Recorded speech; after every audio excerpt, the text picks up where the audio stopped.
What's going on, my broskies? My name is Toadski, back again, here to bring you guys yet another One Piece Treasure Cruise video with day number 3 of Grand Party action.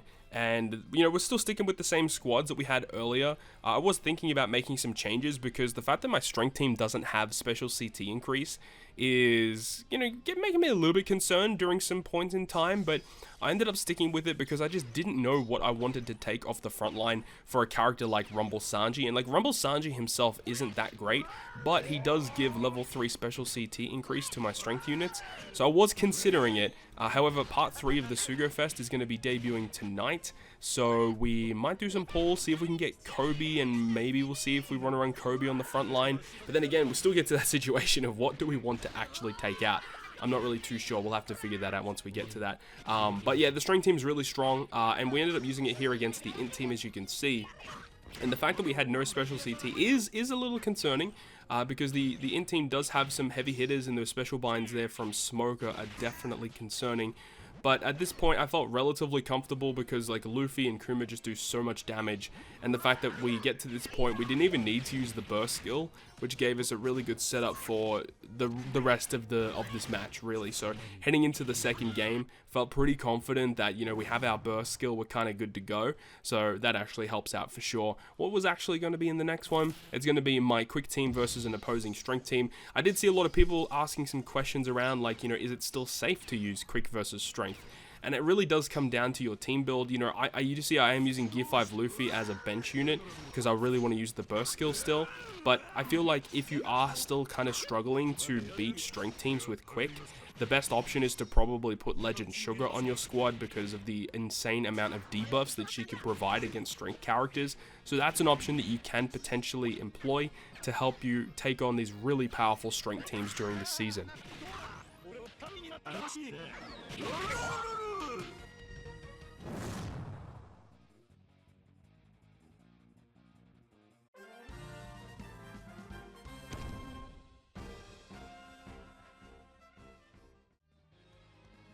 Heading into the second match now, we're going to be going ahead and using strength first, int second, quick last. So it's really similar to what we come up with in the previous matchup, you know, because of the way that things work. I like to use quick versus strength, strength versus dex, and then int is kind of like the whatever squad.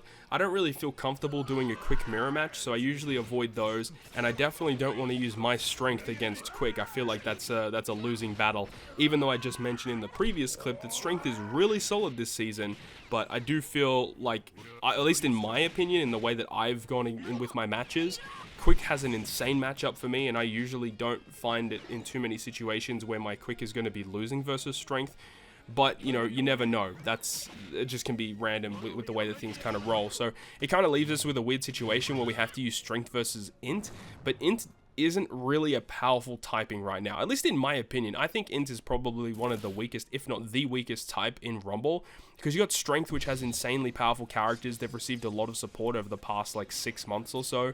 Obviously, Sai is fantastic. Dex is really good. Despite them being a slow team, they're very bulky and have very powerful characters overall. Quick has definitely received a bit of a buff recently with like the quick slasher squad, and they've got really good quick driven and powerhouse squads.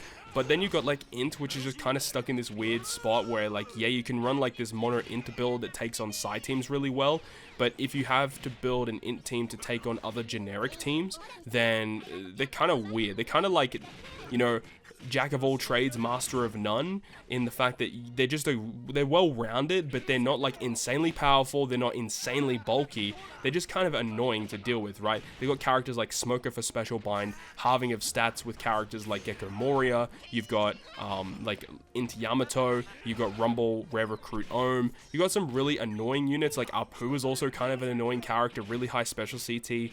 But they're not the greatest team out there, but they're just like sort of well-rounded. So hopefully int receives some good buffs, as they are going to be receiving the Legend S-Hawk coming out very soon, that I think is going to be a pretty good addition to those int squads.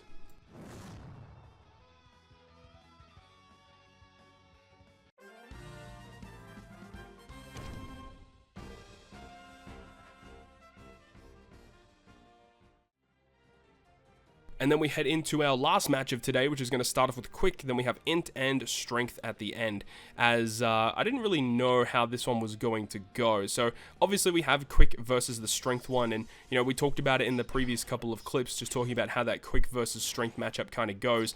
And I'm not really using Sugar on my team. The opponent does have Kobe, which is relatively concerning, because Kobe is like a really, really key character, helping Luffy charge really quickly to get him to use his special. However, I have a lot of success with this team because Legend Smoothie is really, really good. Not only does she do pretty good damage, but obviously now that she's a 20 cost character, means that she's a lot easier to use on your Rumble team, and then you could go ahead and use her special to not only do relatively okay damage, but the special reverse mechanic that she has is really powerful. And then also Shiryu, relatively powerful too. He recently got his level limit break, which can do special bind mechanics against strength units. If you use his special within the first 30 seconds, you just get insane buffs because of that. And then obviously you got the key characters in Akainu. Kaido with his 6+ gives him more damage, and then you've got Tezora, which is just one of the best Rumble units to ever release in the game's history. That man is an absolute monster.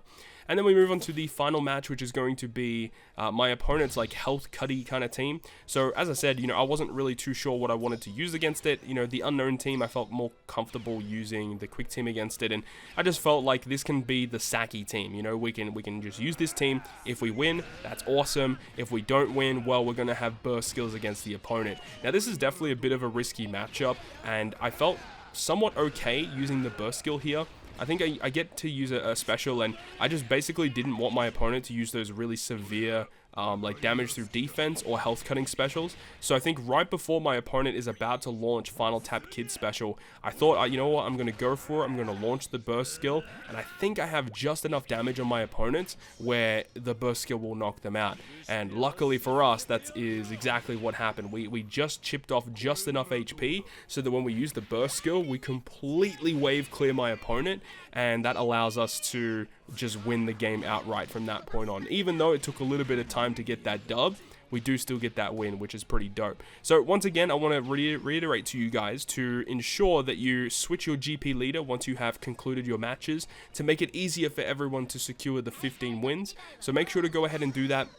And I would advise, starting from this point onwards, to change your GP leader to one of the characters on the bottom row, because the bottom row teams are the ones that are going to be hidden first. So if you're running like a strength team like I do at the bottom, you can go ahead and change it, as I did to like Kobe, for example, one of my Rumble Rare recruits, to signify that, hey, my last team, even though it's hidden, you can see that my leader is like a strength Rumble Rare recruit, so that people know or have a fair idea about what they're going to be running into. It's just a really good idea to let people know what you're doing, rather than set your GP leader as the first squad. People can already see your first squad. They don't know what that last one is. Okay, so hopefully you enjoyed it, hopefully you did, and we'll catch you guys in tomorrow's Grand Party video.